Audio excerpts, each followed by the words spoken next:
Ela é a princesa imortal dos mortos-vivos, mas seu amado pai a empurra de um penhasco com suas próprias mãos. 6 anos depois, a garota retorna com sede de vingança, determinada a fazer sua família pagar pela dor que causaram. Seu nome é Reina. A única filha do Marquês do Norte desde pequena foi enviada para uma zona rural remota. Seus pais se concentraram em produzir e criar um herdeiro, então, como filha extra, ela foi simplesmente deixada de lado e esquecida. Crianças pequenas precisam de seus pais mais do que tudo. Mas a pequena Rina não tinha ninguém com quem conversar. Ela só conseguia cuidar de si mesma, de forma desajeitada, esperando pelo dia em que sua família viria buscá-la. Às vezes, quando se sentia triste, ela se esgueirava até o retrato dos pais e derramava suas queixas em silêncio. Forçava um sorriso fraco. O pai disse que se ela se comportasse, ele a levaria para casa. Então ela se agarrou a esse sonho distante, sozinha, noite após noite, na espera interminável. A esperança vinha e se despedaçava repetidamente. Seu coração frágil e sensível gradualmente se tornava insensível. Mas a felicidade às vezes chega sem aviso. Seus pais de repente lembraram dessa criança esquecida. A pequena Rina finalmente poderia voltar para casa. A carruagem avança alegremente pela estrada rural, e seu coração se eleva em direção ao horizonte. Ela acredita ingenuamente que este era o começo de sua vida feliz, nunca imaginando que outro pesadelo terrível a aguardava. Seu pai atrás de volta, apenas para agradar a família real, e ela é lançada viva em uma cova como sacrifício. No momento em que seu pai a empurra, a pequena Reina luta e chora em descrença. Seus 10 anos de espera não foram nada além de uma piada para o pai. Sua vida vale menos que um pedaço de terra. Nesse momento, sementes de ódio brotam em seu coração. Ela jura que, se sobreviver, fará com que eles paguem. Os mortos-vivos rasgam sua carne desesperadamente. Mas essa dor não se compara à agonia em seu coração. Felizmente, Reina encontra alguém no abismo que muda sua vida no final. Ela se torna a princesa imortal dos mortos-vivos com a ajuda daquela pessoa. A pequena Rina cresce, dia após dia. Ela não apenas domina a mais forte esgrima do Império, mas também aprende as regras ocultas de todo mundo. Agora seu palco começa. Ela se pergunta se seu pai ficará surpreso ao ver sua filha morta. Afinal, sua vingança apenas começou. E a primeira coisa que ela deve fazer é fazer o pai se arrepender. 6 anos passam em um flash, e Reina é empurrada com força para o chão. Sua criada, Uni, a bloqueia gritando: não toquem nela, enquanto um grupo de bandidos ri de forma ameaçadora. O que uma coisinha como você pode fazer? Rina segura Uni firme e se coloca na frente deles, desafiadora. Meu pai é o Marquês do Norte. Os bandidos ficam ainda mais ousados. Que filha de Marquês sai apenas com uma criada? O bandido líder levanta seu queixo com a mão. Uma beleza como você vai valer uma boa grana. Com isso, ele agarra Rina. Mas no segundo seguinte, uma mão grande aparece de repente, e o bandido líder é jogado contra a parede. Ele se vira com o rosto coberto de sangue. Um homem encapuzado está ali. Seus movimentos são incrivelmente rápidos. Em poucos golpes ele os faz recuar de forma patética. Ao terminar, ele olha para as duas que estão encolhidas no canto. Reina e Uni imediatamente ficam alertas. O homem puxa o capuz para trás, revelando um rosto incrivelmente bonito. É muito perigoso aqui, deixe-me levar vocês para casa. Ele nunca esperou que, ao oferecer ajuda casualmente, elas aceitassem sem hesitar. Lignan suspira impotente, pensando que elas não têm senso de cautela. Então ele olha para Rina desconfiado. Eu ouvi que você é filha do Marquês Ruble, mas nunca ouvi dizer que ele tinha uma filha. Rina baixa a cabeça e explica. O mundo exterior pode não saber, mas algumas pessoas sabem que o Marquês tem outra filha. Lignan pensa consigo mesmo. Talvez ela seja a filha ilegítima secreta do Marquês Rubel. Então ele pergunta se elas pretendem voltar para casa, já que a capital está caótica agora. E o que aconteceu pode ocorrer novamente. Ele fita Rina. Além disso, você é bonita. Isso te torna muito notável. E seria fácil te vender por um bom dinheiro. Mesmo que alguém te ajude, pode exigir pagamento. O sorriso de Rina desaparece instantaneamente. E você também pretende exigir pagamento. Lignan se aproxima e coloca uma adaga ao lado dela. Se você se sentir ameaçada, pode usá-la contra mim. Rina fica divertida. Você também, é bem bonito. A noite cai, e Rena é acordada do sono. Lignan sinaliza para ela ficar quieta e a puxa para cima, dizendo para ela se esconder debaixo da cama. Nesse momento, vários homens arrombam a porta. Os bandidos do dia se recusam a desistir e voltam com reforços para capturar Rina. Lignan escurece a expressão. Que besteira você está falando? Aia. Enquanto eu ainda estou de bom humor, o bandido sorri de forma cruel, segurando uma pedra de altar. Ele invoca um monstro. Um horrível morto-vivo aparece de repente. Lignan saca sua espada e parte para a batalha.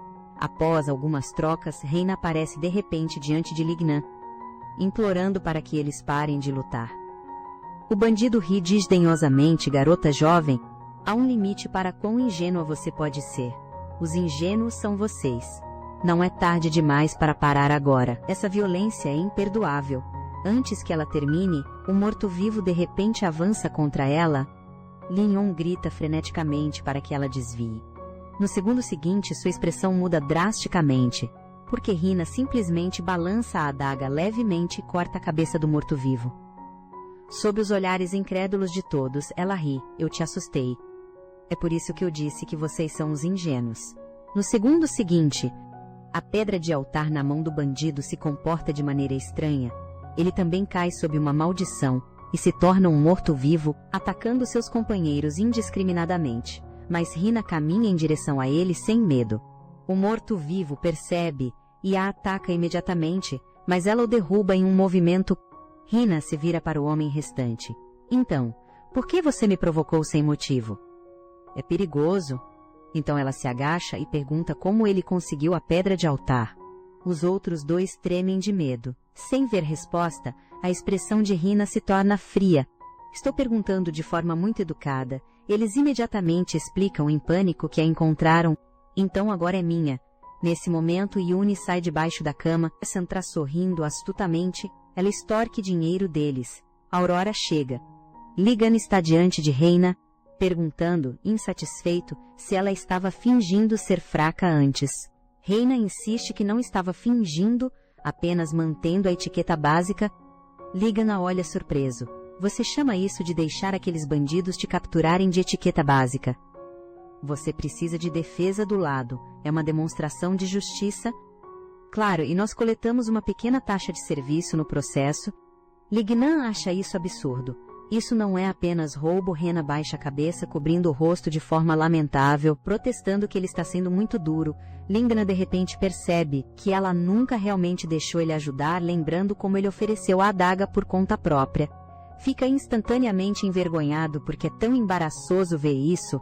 Rina ri, então ela tira a pedra de altar. As pedras de altar são chaves para a porta do inferno, que apareceram do nada há um século e poderiam reverter a história humana. Na verdade, Linjon também veio em busca das pedras do altar. Embora as pedras do altar sejam importantes, ele não pretende forçá-la a entregá-las. Rena lhe oferece um sorriso gentil ao ouvir isso. Então ela generosamente coloca a pedra do altar em sua mão.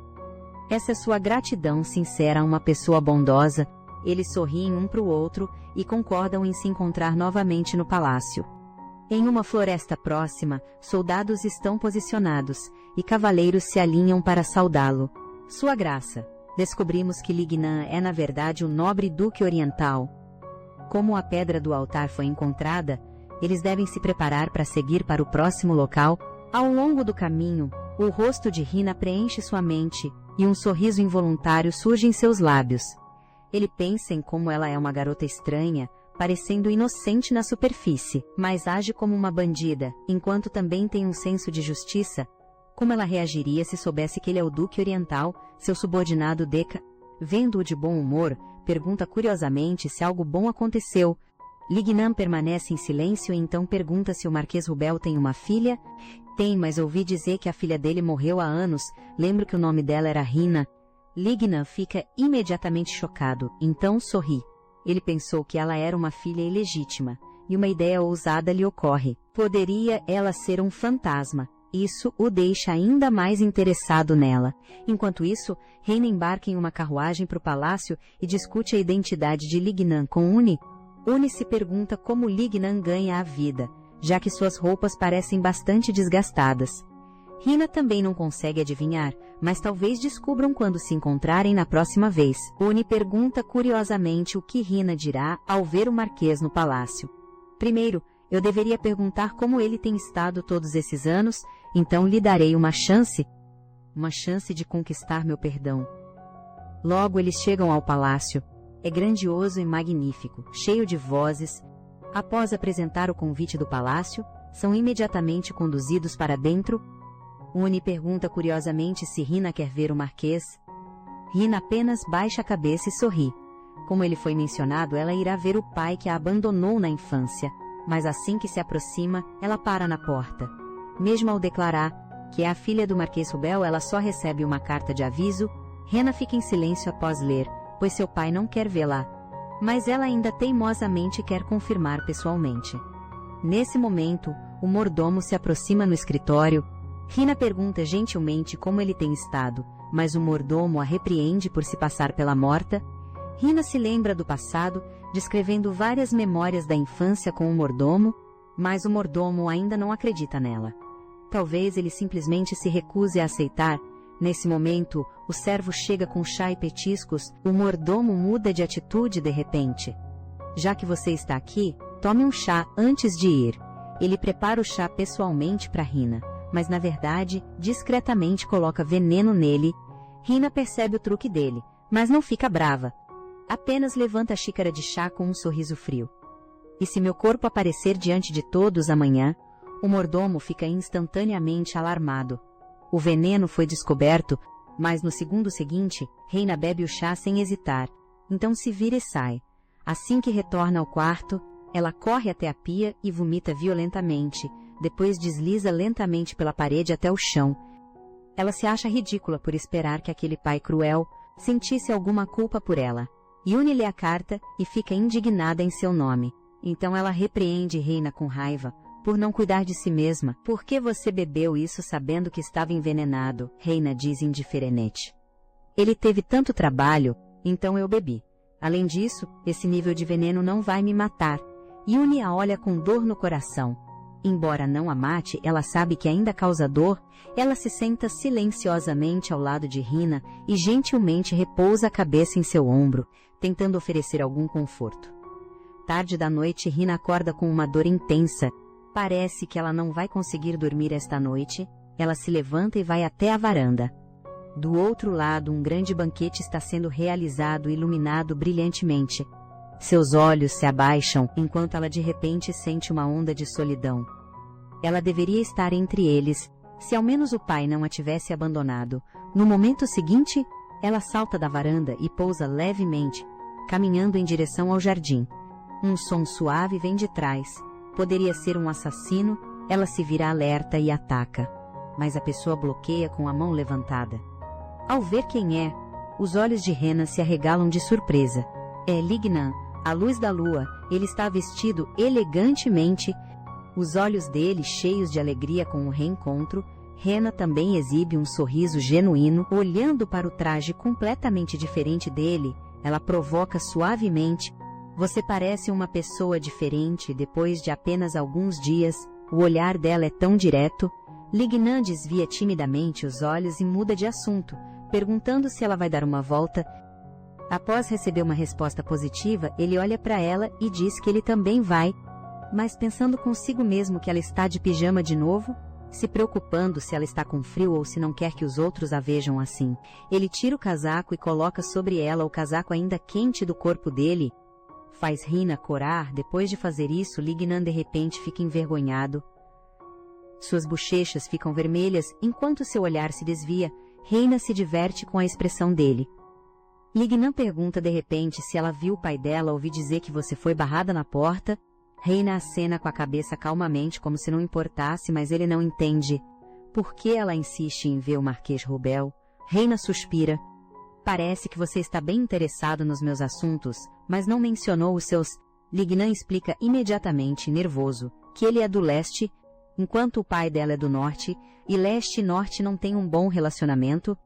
Então ele se preocupa que, se ela souber, ficará desconfortável. Por isso ele não disse, ouvindo a urgência na voz dele. Rena reconhece a sinceridade dele, então a ocultação foi por preocupação com ela. Essa consideração a toca: eu quero ver meu pai, para provar que existo, porque sou alguém que não existe neste mundo, cuja existência foi completamente apagada. Eu deveria estar morta, quero que meu pai assuma a responsabilidade.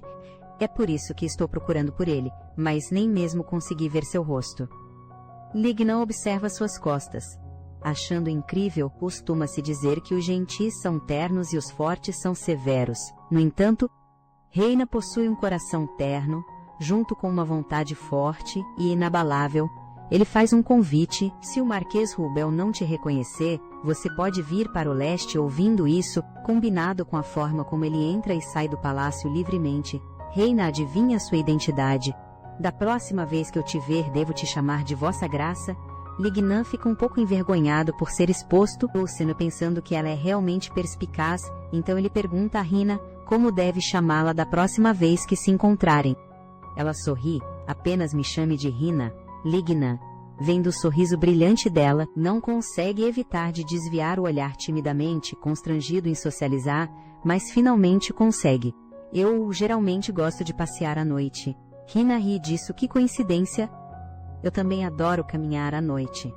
No dia seguinte, o Duque do Sul, Bill, olha para a pessoa à sua frente, sem entender como a poderosa mercenária que contratou a um alto custo é uma garota delicada. A Guerra Silenciosa foi uma batalha que durou anos contra os mortos-vivos no Sul. Essa guerra começou em silêncio e terminou em silêncio, porque os mortos-vivos reagiam ao som, e foi uma batalha à beira da derrota, até que, num momento crítico, uma soldada surgiu da retaguarda e virou o jogo com um poder avassalador. Sua figura brilhava como fogo sagrado, e essa pessoa era a garota à sua frente. Agora, Bill a observa com uma expressão séria. Rina também controla seu sorriso. Eu nunca me passei por um homem, só usei roupas apropriadas para a situação. Sua Graça, você não convidou um homem, você me convidou. Bill pergunta de repente sobre seu relacionamento com o Marquês Rubel. Eu sou filha dele, mais precisamente, minha existência é um incômodo para ele. Bill fica sério, porque o Norte definitivamente não deixará isso passar. Quais são seus planos? Você considerou minha posição? Rina curva um sorriso astuto. Sua Graça, você só precisa me apoiar um pouco. Bill fica sem palavras. Você está me pedindo para ir contra o Norte? Não, estou pedindo para você ficar ao lado dos fracos. Finalmente Bill cede. Tudo bem, assim como estou usando você, Push, você pode me usar. Mas suas ações não devem trazer instabilidade ao Sul. Rena acena com a cabeça. Vou manter isso em mente, apenas confie em mim. Eu trarei a vitória para você. Tua Graça, o Império Grusha foi fundado pela primeira rainha, Nihil Grusha, nas terras fragmentadas do antigo reino, com a capital Grandes no centro, dividida em 4 regiões, leste, oeste, sul e norte, cada uma governada por famílias reais. O leste é governado pelo filho ilegítimo do antigo Duque Oriental Lignan, mas devido ao seu nascimento, ele não pôde obter o título real de Graisha. O oeste continua sendo governado por Clavius, o antigo Duque Ocidental que perdeu na guerra. O Duque do Súbio acabou de terminar uma guerra difícil, contando com a executora Rena, para acalmar o conflito no norte. Após a morte do antigo Duque do Norte em batalha, foi herdado por seu filho mais velho, Ayura, devido a ressentimentos acumulados durante a guerra e várias outras razões. A divisão entre as 4 regiões se aprofunda no Império Centennial. 3 duques do sudoeste e do norte se reúnem para conversar. O Duque do Oeste, Clavius, fala primeiro, perguntando a Bill sobre o conflito entre Rina e o Marquês Rubel. Bill afirma que não sabe nada sobre isso. O Duque do Norte, Ayura, interrompe de repente: como você pode usar uma mulher de maneira tão desprezível? Claramente bem informado, ele já sabe sobre as queixas deles. Bill nega que tenha direcionado Rena ao conflito com o Marquês Rubel e afirma sua posição. Duque do Norte, por favor, deixe essa criança voltar rapidamente para sua família. No entanto, Ayura não acredita na identidade de Rena e acha que eles estão atuando. Ele culpa isso pela manipulação de Bill, que se levanta com raiva. A atmosfera entre eles instantaneamente se torna tensa. Clavius, que iniciou o assunto, rapidamente intervém e muda de assunto, perguntando por que o Duque do Leste ainda não chegou. Funciona perfeitamente. Eles imediatamente voltam sua atenção para Lignan, pois odeiam o ilegítimo Lignan. mais do que uns aos outros. De repente, com um barulho alto, a porta é rudemente chutada, Lignan entra arrastando um homem, olhando para os três dentro com desprezo. Então vocês estão todos aqui. Então ele casualmente joga aquele homem de lado. Aquele cara se recusou a me dizer onde era a reunião. Então foi essa a sua ordem. Clovis o cumprimenta com um sorriso. Mas Lignan não está nem aí. Vocês são apenas um bando de ratos tagarelando e tramando. Eu ouvi tudo claramente do lado de fora do palácio. Bill instantaneamente fica enfurecido, acusando-o de não entender a etiqueta básica. Lignan o deixa sem palavras à ira, perdendo a paciência com essa farsa. Se levanta para sair. Bill também se despede logo depois. O astuto Clavius mantém seu sorriso, e não esquece de elogiar a presença imponente de Lignan. Antes de sair, finalmente, apenas Lignan permanece sozinho. De volta ao seu quarto, ele se encosta na porta e se preocupa se o que disse foi muito duro. Já que o Duque Bill é seu mais velho, afinal, na verdade, toda sua agressão era apenas uma fachada. Como um filho ilegítimo, se ele não se cobrir com loucura, ele será completamente ignorado enquanto está deitado na cama. A imagem da Rina aparece em sua mente. Depois de fazer seus subordinados investigarem, ele descobre que ela é convidada do Duque Bill, um confidente de alguém que o despreza. Uma sensação de impotência o invade. Ele suspira, porque a pessoa que tanto o atrai precisa ser uma inimiga. Enquanto isso, depois que Rina volta para seu quarto, ela recebe de repente um convite para um banquete real. A carta não tem assinatura. Ela entende que isso significa problemas, mas algumas coisas não podem ser evitadas. Ela decide aceitar o convite e enfrentar a provocação de frente no dia seguinte. Um banquete real extravagante e luxuoso, até tem fontes cheias de champanhe. Os nobres se reúnem, sussurrando. Clavius se senta elegantemente ao lado, respondendo às damas que vêm cumprimentá-lo, enquanto pergunta ao homem loiro ao seu lado se aquela mulher rumorada virá hoje. Até as nobres ao redor estão fofocando sobre Rena. Rubide apenas gira seu copo de vinho sem responder. Ele é quem enviou o convite para Rena. Nesse momento, as portas do banquete se abrem e Rena entra. Clavius observa sua figura. Curioso sobre seu próximo movimento, comentários hostis e zombarias vêm de todos os lados. De que adianta sua beleza? Ela ainda vem ao baile sozinha. No máximo, ela é apenas uma plebeia sem modos. Rena ignora suas zombarias. Apenas olhando para eles friamente, ela já esperava que isso fosse uma armadilha. Certamente não a receberiam bem. Nesse momento, seu olhar se volta para Clavius, que a observava, o que inexplicavelmente faz seu coração disparar. Nesse instante, uma nobre que não gosta de Rina chama um mordomo. Tentando fazer com que a expulsem, Rina apresenta um convite formal e a impede. Clavius olha para Rubide ao seu lado. Você a convidou especificamente para assistir a esse show? Rubide observa tudo em silêncio. Rena sente uma onda de cansaço e está prestes a sair. Mas passa o som atrás dela. Ela percebe malícia e se vira para encarar a pessoa. Lady Rena, obrigada por aceitar meu convite. Rubide estende a mão de forma zombeteira. Rena mantém sua postura. Eu deveria agradecer a você por me convidar para o banquete. Ela veio apenas para deixar todos saberem que voltou. Seu objetivo alcançado. Ela usa a desculpa de não ter par para dançar para sair. Mas Rubide a agarra de repente. Que tal ficar um pouco mais? Você pode dançar comigo. Seu comportamento rude e frivolidade imediatamente atraem a atenção dos outros. Antes que Rina possa reagir, Rubide de repente faz um gesto pedindo vinho, sorrindo maliciosamente. Vamos brindar antes de dançar. Rina se vira em recusa, sua ação o enfurece completamente. Se você não quer beber, que tal isso então? Ele realmente despeja todo o copo de vinho sobre a cabeça dela. Lembre-se, não recuse ingrata o vinho que eu te ofereço. Em sua risada arrogante, Rina reprime sua raiva. Ela sabe que ele é Rubide, o irmão mais novo do Duque do Norte. Parece que ele está mirando nela por causa de seu pai. Quando Rubide finge tirar um lenço para limpá-la, ela desvia para evitá-lo. Dominado pela fúria, Rubide realmente enfia o lenço sujo em seu vestido. Risadas explodem ao redor. Inúmeros pensamentos de vingança passam pela mente de Rina. Jogar vinho, dar-lhe um tapa, expulsá-lo embora ela realmente queira se vingar. Imediatamente, ela opta por um jeito mais inteligente. Ela sorri de repente. Isso faz Rubide conter seu sorriso presunçoso. Ela remove seu enfeite de cabelo e habilidosamente dobra o lenço em um buquê, elegantemente devolvendo-o a ele. Vendo sua expressão chocada e irritada, ela sabe que fez a coisa certa. Levantando a barra encharcada, ela sai calmamente e rapidamente deixa o banquete, mas a fúria em seu coração queima cada vez mais. O que mais a irrita é sua própria ingenuidade.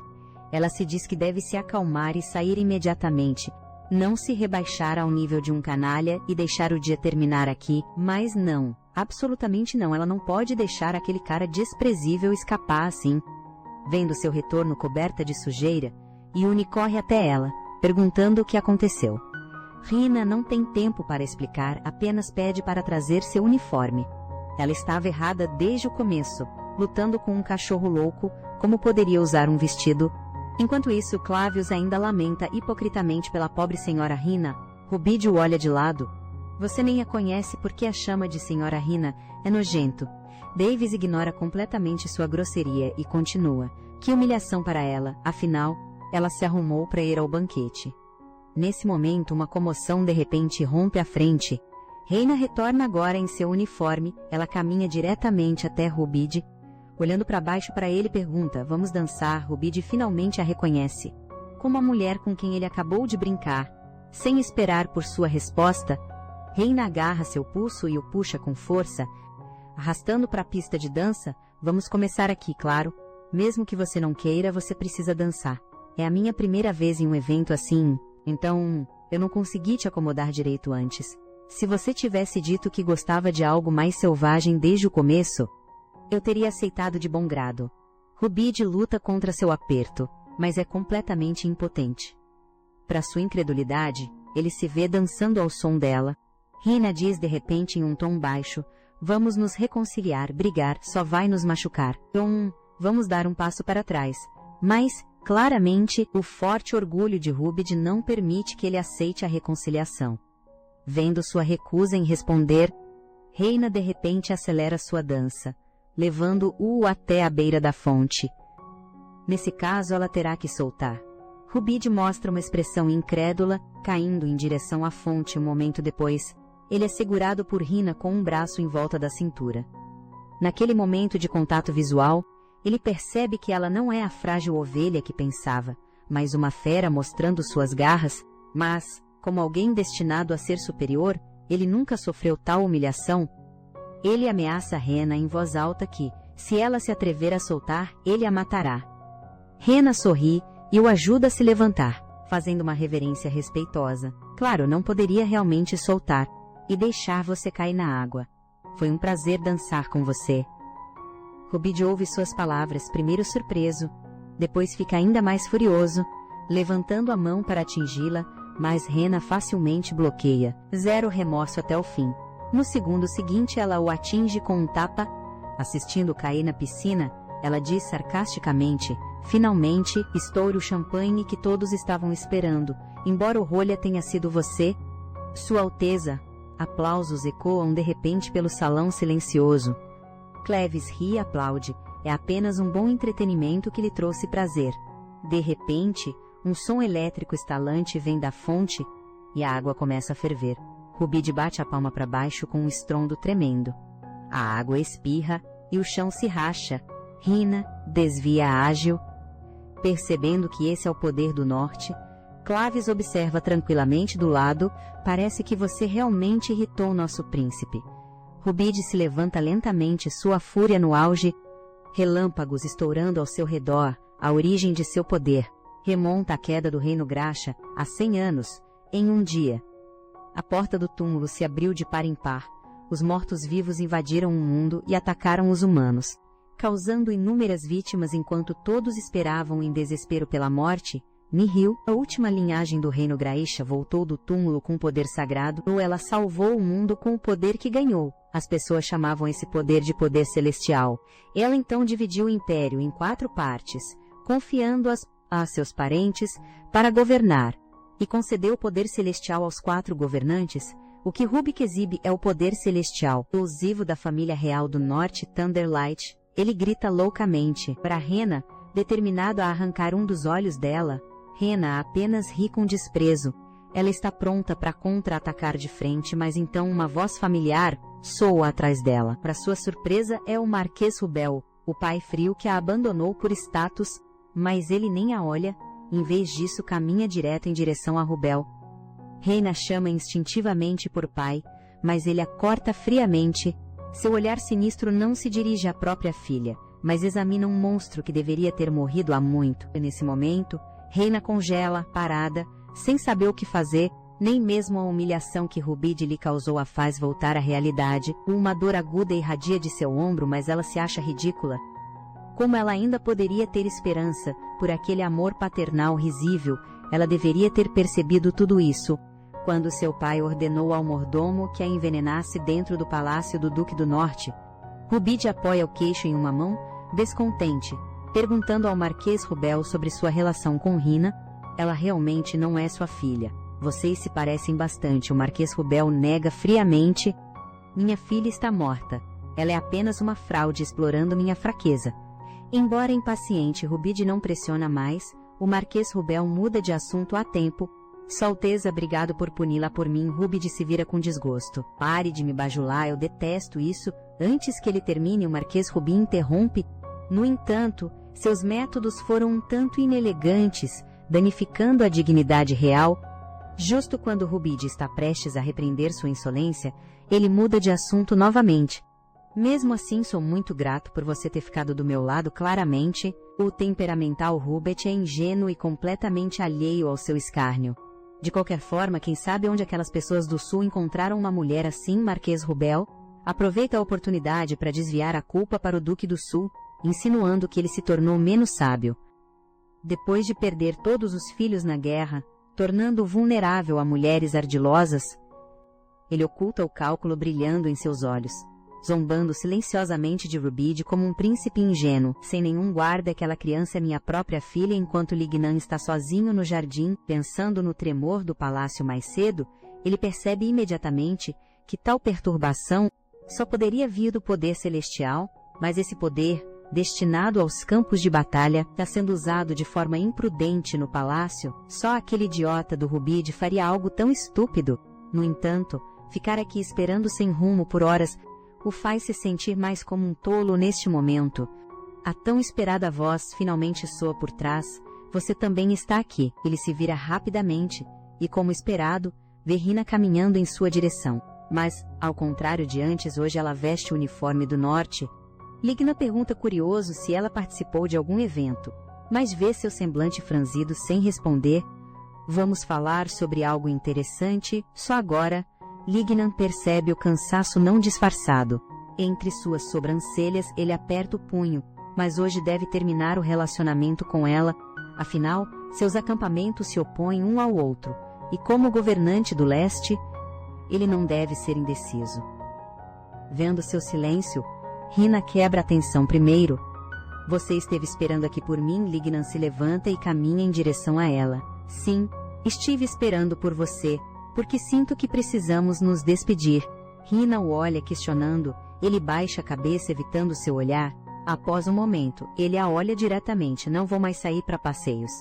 Estou em uma posição onde preciso ser um idiota com você, porque os acampamentos opostos são como um abismo intransponível. Essa decisão pesa em sua mente há muito tempo, desde que a Imperatriz emitiu seu decreto meses atrás para trazer os cavaleiros mais corajosos diante dela.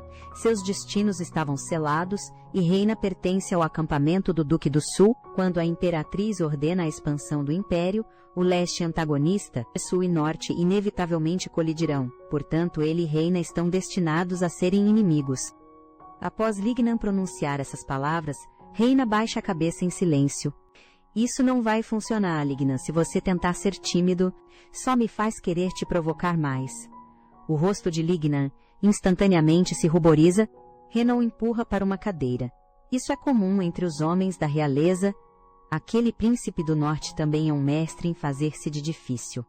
Vocês são amigos? Lignan se opõe reflexivamente. Não me coloque no mesmo saco que ele. Reina continua com um sorriso. Como você disse, eu vim aqui em nome do Duque do Sul, mas isso não é motivo para sermos inimigos. Quando você soube que eu era do Norte, você não ainda me ajudou. Lignan argumenta que agora é diferente de antes. Se você se aproximar de mim, isso vai te colocar em perigo. Rena o olha seriamente. Se chegar a isso, eu cuido disso sozinha. Liga não entende por que ela insiste em correr tais riscos, mas então ele recebe a quase confissão dela como resposta. Claro, porque eu realmente gosto de você. Essas palavras soam especialmente claras no pátio silencioso. O sorriso e as palavras dela são tão sinceros que Lignan se sente um pouco perdido, olhando para a mão estendida dela. Vamos ser amigos. Ele finalmente suspira e a pega gentilmente. De fato, ele também não quer romper laços com ela. Pensando em sua terrível maldição, ele imediatamente fica sério. Não goste de mim demais. Assim que termina, ele cora. Rena se diverte com sua reação e se inclina mais perto. Travessa, o que eu faço? Eu já gosto muito de você. Lignan, diante das palavras sinceras dela, cobre as bochechas ardendo, mas ainda assim, se força a superar a timidez para explicar: esse tipo de gostar é ok, mas se você desenvolver sentimentos românticos por mim, você deve me contar. Rena percebe a seriedade nas palavras dele, suspeitando que pode haver algo inominável por trás delas, mas ela não pretende pressionar. Ela descobrirá eventualmente. Que bom, eu não tenho interesse em romance de qualquer forma. Para mim, ser parceiros e dançar juntos de vez em quando é o suficiente, ela fala enquanto avança, quebrando levemente uma flor após abaixar a cabeça para cheirá-la. Ela entrega a flor a Lignan. Então pare de se preocupar desnecessariamente. Vamos nos divertir juntos. Depois que Lignan pega a flor, eles sorriem um para o outro. Do outro lado do palácio, o Marquês Rubel se encontra com Clavius e pergunta urgentemente a Clavius por que Rina ainda está viva. Afinal, como sacrifício, nem mesmo seu corpo deveria desaparecer. Clavius gira seu copo de vinho tranquilamente. Que cruel você é. Sua filha retorna viva e você nem fica feliz. Só pensando nessas coisas, Rubel argumenta de forma hipócrita. Ele só se preocupa que a aliança de Rina com o Duque do Sul, a Fete Cleves. Não se preocupe, sua filha já me viu. Isso prova que Claves é o cérebro por trás de tudo, que empurrou Rina para o abismo como um sacrifício. Ele também sabe que Rina o reconheceu desde o início. Mas, para sua surpresa, ela lhe mostrou um sorriso despreocupado. Parece que a criança que usamos como sacrifício voltou como um fantasma. Então ele ordena que o Marquês Rubel encontre Rina pessoalmente e descubra seu verdadeiro propósito. Tudo isso vem do desejo de Clavius, de obter o poder chamado poder celestial que a Imperatriz trouxe de volta do túmulo. Para ganhar um poder igual ao da Imperatriz, ele cruelmente empurrou inúmeras garotas para a cova. E ele faz isso para tramar a traição. Então, o que o Marquês Rubel quer esconder não é apenas vender sua filha. Seu verdadeiro segredo é sua participação na traição. No dia seguinte, Rina caminha com Bill em direção à Câmara do Conselho Real. Bill lhe diz que a Imperatriz anunciará formalmente a expedição, e ele planeja usar essa oportunidade para estabelecê-la publicamente como a representante do Sul. Assim que ela entra no salão, o olhar de Rina cai involuntariamente sobre Lignan. Esta é a primeira vez que ela o vê com a vestimenta formal do Norte. No entanto, Bill encara furiosamente. Lignan naturalmente também os nota. Seu olhar passa por Rina e se fixa em Bill. Seus lábios se curvam em uma zombaria evidente. O velho raposo do sul também está aqui. Bill quase xinga em voz alta. Enquanto Rina observa esse lado diferente de Lignan com interesse. Nesse momento, a Yura também chega com Rubid e seus subordinados. Rina se surpreende ao encontrar seu pai, parado atrás do Duque do Norte. Seus olhares frios se encontram brevemente. Nesse momento, enquanto a música cerimonial toca lentamente, a Imperatriz Nehil entra e se senta no trono. Seu olhar varre casualmente o salão. Ela boceja entediada. Cleves, aqui, negócios importantes hoje. Cleves responde que hoje é o aniversário de fundação. Nesse caso, vamos começar então. Cleves anuncia que, para comemorar o centenário do Império, Sua Majestade deseja expandir o território do Império. E o novo território que ela deseja está enterrado sob suas terras. É a Cova, também conhecida como a Terra dos Mortos-Vivos. Antes da expedição, Nehil decide recompensar o Duque do Sul por sua vitória na anterior Guerra dos Mortos-Vivos. Ela diz que pode conceder um pedido, e Bill pede que ela confie. Esta expedição à Terra dos Mortos, a Rina Nehil, que se posiciona e saca sua espada. Perguntando quem é, Rina avança calmamente, ajoelhando-se em um joelho para se apresentar. Rina Rubel. Assim que termina, a espada está contra sua bochecha. Levantando ligeiramente o queixo, a voz fria e arrogante de Nihil soa. Senhorita Rina, já que você subiu até aqui com um nome tão humilde, vou lhe conceder esta honra, inseto insignificante que você é. A ponta da espada perfura levemente, deixando uma fina linha de sangue no pescoço de Rina. Então lute com a determinação de morrer, com a lâmina em seu pescoço. Rina não demonstra medo, mas sim um leve sorriso. Como desejar, Sua Majestade. Neil examina a garota à sua frente, um significado enigmático brilhando em seus olhos. Após a reunião, Reina deixa o salão com Bill. Neste momento, uma voz familiar, mas completamente estranha, a chama. É seu pai, Marcus Rubel, claramente esperando há muito tempo. Minha lady, posso ter um momento de seu tempo? A expressão de Rina instantaneamente se torna fria. Lady, não seria senhor um título mais apropriado? Sua Graça Rubel percebe sua atitude completamente diferente de antes. Ele reprime seu descontentamento para se desculpar por sua gafe. Ele continua, sem vergonha, pedindo um pouco do tempo de Rina. Finalmente, Rina acena em aceitação. Ela quer ver que truques esse pai sem vergonha tem na manga. Como esperado, ele começa a agir de forma amigável. Você parece estar indo bem. Rina inclina a cabeça sarcasticamente. Você me reconhece desta vez? Como eu poderia não reconhecer meu próprio filho? Ele mente sem mudar de expressão. Parece que você escolheu um caminho perigoso, vindo como representante do Sul. Reina acha suas palavras risíveis e o interrompe friamente. Pare de rodeios. Antes de me dar uma lição, você não tem algo mais importante a fazer? O Marquês Rubel baixa a cabeça, seu tom de repente apologético. Sim, há algo que preciso fazer. Assim que termina, ele de repente se ajoelha, implorando seu perdão. O quarto cai em silêncio. Ao ver isso, Reina só acha absurdo. Ela já imaginou inúmeras vezes a cena do pai se desculpando para ela. Mas ao ver isso agora, não sente felicidade, apenas ironia. Ela finge estar emocionada e estende a mão para ajudá-lo a se levantar. O que você está fazendo? Mal posso acreditar que você apareceu diante de mim novamente. Ele engasga, como se realmente arrependido. Eu pensei que nunca mais te veria. Reina também finge estar tocada. Pai! Ela apoia o ombro dele e se inclina perto de seu ouvido. No momento seguinte, sua voz se torna gelada. Que pena, se você não tivesse tentado me envenenar, eu poderia ter acreditado em você. Rubel continua seu ato, segurando Rina com força, de joelhos e se recusando a se levantar, perguntando o que seria necessário para que ela o perdoasse, mas Rina nunca quis sua simples desculpa. O que ela quer recuperar é tudo que foi tirado dela há 6 anos. Primeiro, você deve reconhecer publicamente minha identidade. Mas ele não consegue cumprir nem mesmo esse pedido simples. Ele argumenta com Rena que Cleves a levou para obter o poder do túmulo. Para se opor à Imperatriz, uma vez que esse segredo seja exposto, ambos serão marcados como traidores. Ele continua implorando desesperadamente a Rena. Posso te prometer extravagância, não muito diferente da realeza. Uma vida muito mais grandiosa do que a de uma filha de um marquês. Se ao menos você me perdoasse, Rena. Observe em silêncio esse pai ainda tecendo mentiras. Ela esperava isso, então recusa, mesmo sendo filha de um traidor. Eu também quero ser Rena Rubel novamente, pai.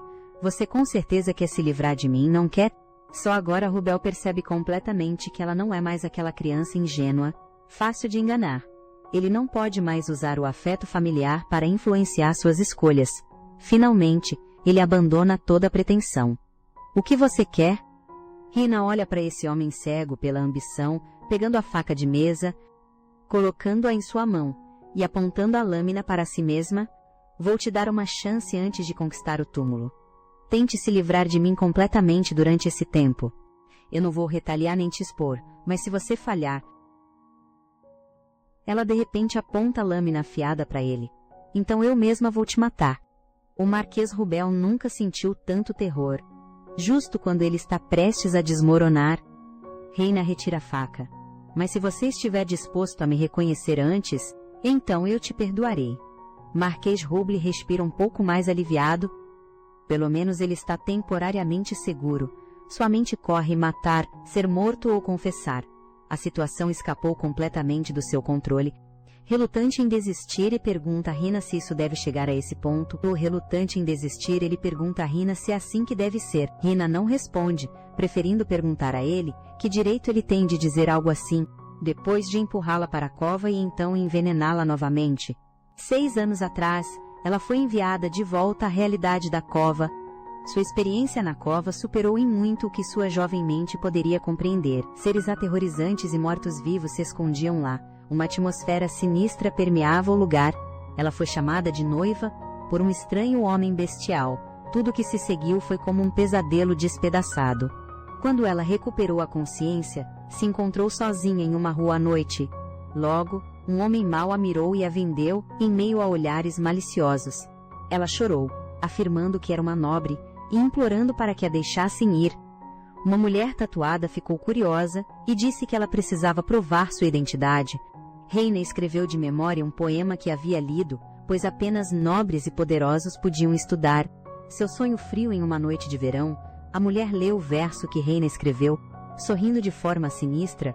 Parece que você realmente é uma dama nobre, mas o tratamento de Hina não melhorou. Como resultado, ela foi trancada em uma sala escura. O golpe de ser abandonada pelo pai a esmagou, e o medo do desconhecido a fez desmoronar. Ela começou a chorar baixinho. Como podem me tratar assim? Discussões baixas do lado de fora da porta. Deixou-a saber que seu pai, na verdade, havia subido de visconde a marquesa ao vendê-la e anunciou publicamente sua morte. Após ouvir o relatório de seus subordinados, a mulher confirmou que Hina não a enganou e percebeu que deve haver um segredo vergonhoso por trás disso. Esta era a oportunidade perfeita para a chantagem. Ela ordenou que cortassem o cabelo de Hina e a enviassem ao Marquês Rubel, e secretamente trancou Hina em uma torre próxima, mas o que veio não foi resgate. Mas um demônio, o mordomo chegou com guardas, perguntando calmamente sobre o paradeiro de Hina. A mulher mentiu, dizendo que Hina estava segura no quarto. Hina estava prestes a gritar que não estava lá, mas na torre, no segundo seguinte, ela ficou chocada ao descobrir que um guarda matou aquela mulher e o mordomo ordenou aos guardas que matassem todos os presentes e queimassem tudo com fogo. Hina testemunhou tudo, finalmente escapou da torre. De repente, a neve começou a cair, sua pequena figura era como aqueles flocos de neve. Como se ela pudesse desaparecer a qualquer momento para seu pai, é um sonho frio em uma noite de verão. Como se ela pudesse desaparecer a qualquer momento, para ela, o pai é um sonho frio em uma noite de verão.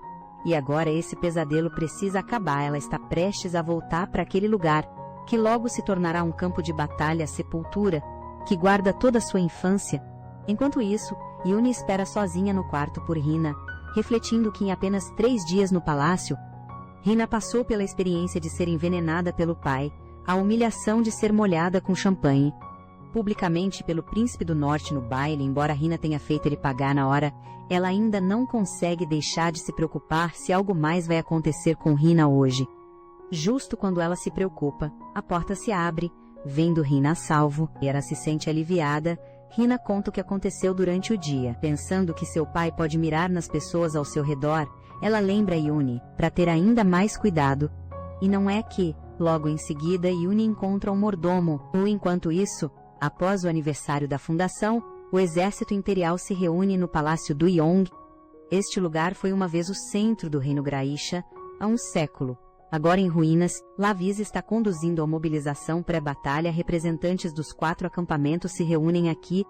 Hina e Lignan estão na frente, representando o sul e o leste, respectivamente. Este campo de batalha é um mundo dentro da fenda chamada Sepultura, que apareceu há um século. A fenda se abriu, os mortos-vivos saíram da sepultura através da fenda, massacrando humanos cruelmente até que a Imperatriz Nehal apareceu e selou a fenda, salvando a humanidade dos mortos-vivos que cobiçavam o mundo mortal. E agora o exército se reúne porque a Imperatriz ordenou a conquista da sepultura. Até mesmo o normalmente preguiçoso Rubit está incomumente sério nesta ocasião.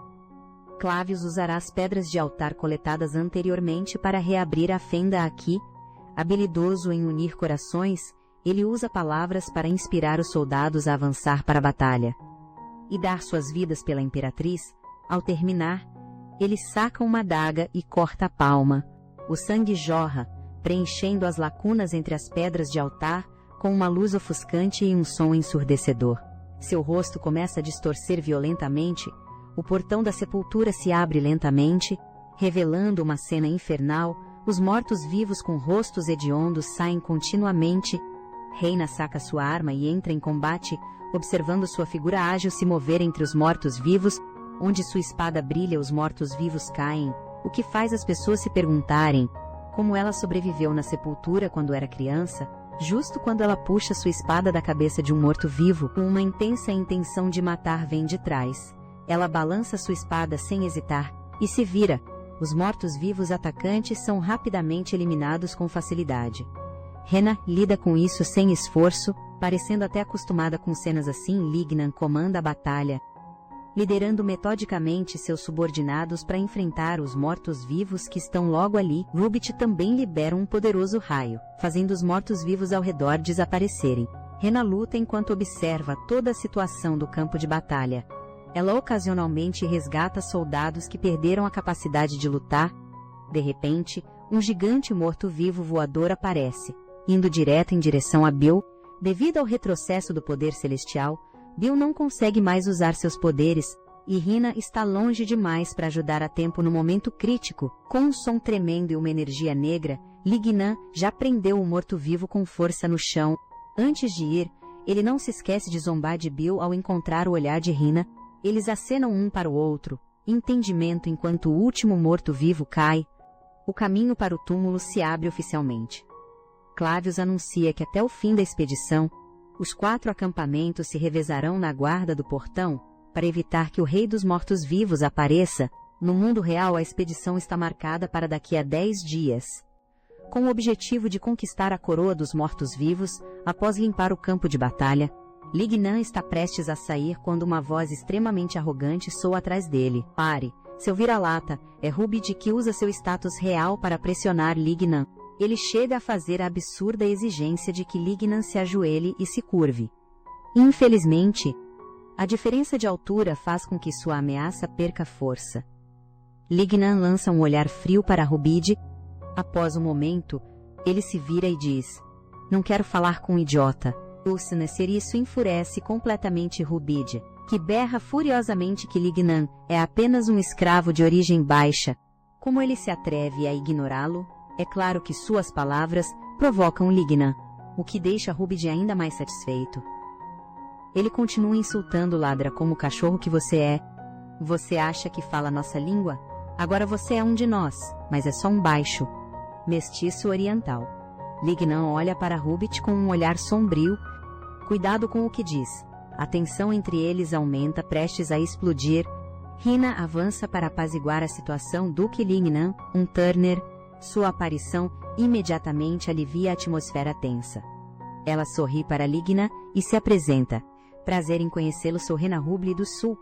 Ela ignora Rubid, fingindo encontrar Lignan pela primeira vez, agradecendo por salvar o Duque do Sul agora há pouco. Lignan rapidamente se acalma ao olhar para Rena, que está com um sorriso cúmplice. Foi nada, então ele leva seus subordinados embora. Rena impede Rubid, que ainda quer arranjar briga. Tente ter um pouco de classe. Se não conseguir, pelo menos tenha educação. Essas palavras instantaneamente inflamam a fúria de Rubid, que a olha ferozmente. Bem, também temos contas a acertar, justo quando ele está prestes a atacar. Claves aparece a tempo para interromper a disputa. Chega, seu irmão já foi embora. A atenção de Rubid se desvia imediatamente. Ele se apressa para seguir sem esquecer de fazer ameaças ou sair. Levi pergunta a Rina com um sorriso divertido. Você não acha que ele é fofo? Ele é tão bem treinado, mas completamente alheio. É ele quem foi domado. Não te vi há um tempo, Lady Rina. Você não sente minha falta. Ele agarra seu pulso enquanto fala.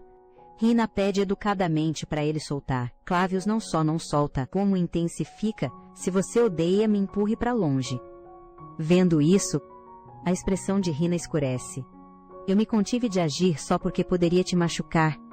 Clavius ignora completamente seu aviso e continua. Eu senti muito a sua falta. Rina responde friamente. Nós nos encontramos apenas algumas vezes, por que fingir que somos próximos? De forma inesperada, Dulce, isso faz Clavius rir ainda mais loucamente. Ele se inclina perto de Rina, quanto mais fria você é. Mas eu quero me aproximar de você. Rina o encara friamente. Mas eu não tenho o menor interesse em você. Com isso, ela sacode a mão dele, virando-se para se afastar. A noite cai e Rina retorna aos seus aposentos. Vendo Uni comer doces dados pelo mordomo, tudo isso estava no plano de Rina. Ela deliberadamente fez Uni fingir que foi comprada para garantir a segurança de Uni. Depois de acomodar Uni, Rina salta da varanda e vai para o pátio caminhar com Lignan. Lignan observa a garota à sua frente, vendo-a de uniforme hoje. Ele realmente sente pela primeira vez que ela é a representante do Sul. Inesperadamente, Rina o provoca de forma travessa. Eu fiquei surpresa quando te vi também, vendo você agir como um vira-lata. Ao ver Lignan ficar envergonhado, ela sorri. Parece duro te chamar assim. Que tal um filhote? Lignan esfrega a testa impotente. Qual é a diferença? Mas Rina não tem intenção de deixá-lo em paz. Eles são ambos cães. Mas filhote é mais fofo, não é? Lignan sabe que ela está provocando, mas ele ainda não consegue evitar de se sentir tímido de repente. Rina pergunta se ele irá pessoalmente para a batalha na cova, claro, como representante do Duque do Sul. Você também deveria ir, na verdade estou preocupado com você nesse momento. Deve ser diferente das batalhas em cima da terra. Sentindo sua preocupação, Rina exibe um sorriso caloroso. Estou bem, então não precisa se preocupar, na verdade estou feliz em ir para a cova. Afinal ela guarda toda a sua infância, como um lar, 6 anos atrás no oeste. Rina estava fortemente presa por Clavius, eles estavam à beira de um penhasco. Abaixo, havia um abismo sem fundo, incontáveis mortos-vivos, esperando avidamente pela deliciosa refeição prestes a cair. Clavius falou calmamente. Este é a terra onde os mortos-vivos vivem. Apenas a Imperatriz retornou viva de lá. Estou curioso sobre o que há dentro. Então enviei dezenas de milhares de garotas, mas nenhuma voltou. Por isso escolhi você. Uma garota de nobre nascimento, como a Imperatriz. Rina foi levantada bem alto. Sua resistência parecia tão fraca e impotente para ele. Ele continuou: se você voltar em segurança, você se tornará tão grande quanto a Imperatriz. Eu estarei esperando por você, ansioso pelo seu retorno. Ao terminar de falar, Cleves soltou seu aperto, assistindo Rina cair em direção à cova. Ele espera que ela retorne para se vingar dele atualmente. Rubid está diante da fenda, suspirando que a fenda finalmente foi aberta. Nesse momento, Clavius se aproxima. Ele diz a Rubid que o tempo não passa dentro da cova. Quando Rubid pergunta como ele sabe desse segredo, Lignan aparece de repente e interrompe a conversa deles, vendo-o com uma grande força.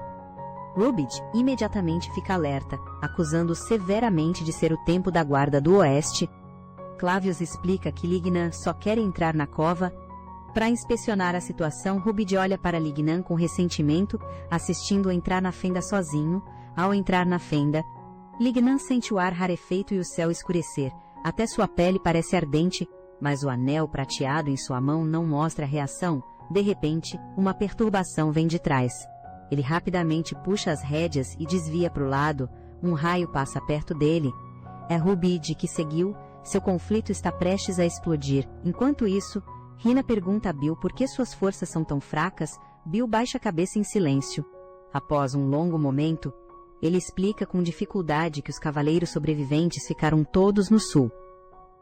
Só agora, ao limpar, Rina entende que está liderando todos os novos recrutas. E não só isso, mas eles são insignificantes, vindos de famílias nobres, mesmo incluindo crianças adotadas, eles são iguais a ela. Todos são crianças abandonadas. Bill implora para que ela não os trate como rejeitados. Não importa o que aconteça, ele não quer que aquelas crianças sejam abandonadas.